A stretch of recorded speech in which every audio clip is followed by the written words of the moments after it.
അതേസമയം കോൺഗ്രസിനെ സംബന്ധിച്ചും ഇന്ന് വളരെ തിരിച്ചടികൾ നേരിടുന്ന ഒരു ദിവസം തന്നെയാണ്.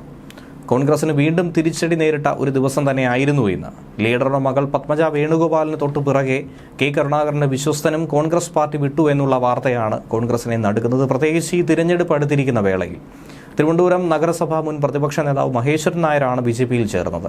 KPCC എക്സിക്യൂട്ടീവ് അംഗം കൂടിയായിരുന്നു മഹേശ്വരൻ നായർ.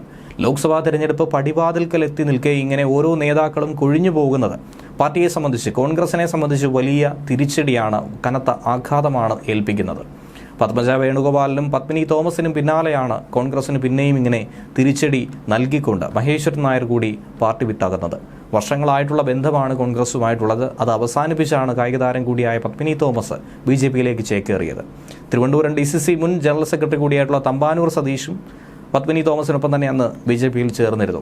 ദീർഘകാല പ്രവർത്തന പാരമ്പര്യമുള്ള തനിക്ക് KPCC പുനഃസംഘടനയിൽ അർഹമായ പ്രാതിനിധ്യം നൽകിയില്ല എന്ന് പറഞ്ഞായിരുന്നു തമ്പാനൂർ സതീഷ് അന്ന് BJPയോട് അടുത്തത്, BJP പാളയത്തിലേക്ക് കടന്നതും.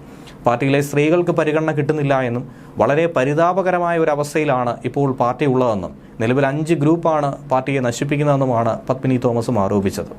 കോൺഗ്രസ് നേതാവും കേന്ദ്രമന്ത്രിയുമായിരുന്ന പരേതനായ പനമ്പള്ളി ഗോവിന്ദ മേനോന്റെ കൊച്ചുമകൾ സുജാത മേനോനും ഭർത്താവ് അനിൽ കൃഷ്ണനും കഴിഞ്ഞ ദിവസം BJPയിൽ ചേർന്നിരുന്നു.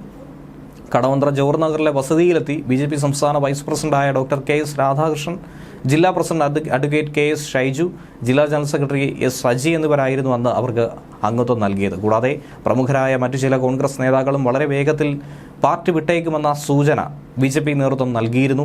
ഉമ്മൻചാണ്ടി മന്ത്രിസഭയിലെ ഒരു മന്ത്രിയും കോൺഗ്രസിന്റെ മുൻ MLAയും പാർട്ടി വിട്ടേക്കുമെന്ന തരത്തിൽ പോലും വാർത്തകൾ അന്ന് പ്രചരിച്ചിരുന്നു.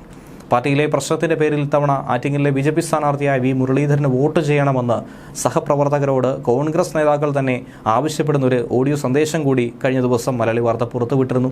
ഇങ്ങനെയുള്ള പലവിധ വിഷയങ്ങൾ കോൺഗ്രസിനുള്ളിൽ പുകഞ്ഞുകൊണ്ടിരിക്കുകയാണ്. BJPക്ക് വേണ്ടി ഇപ്പോൾ കോൺഗ്രസ് പ്രവർത്തിക്കുന്നു.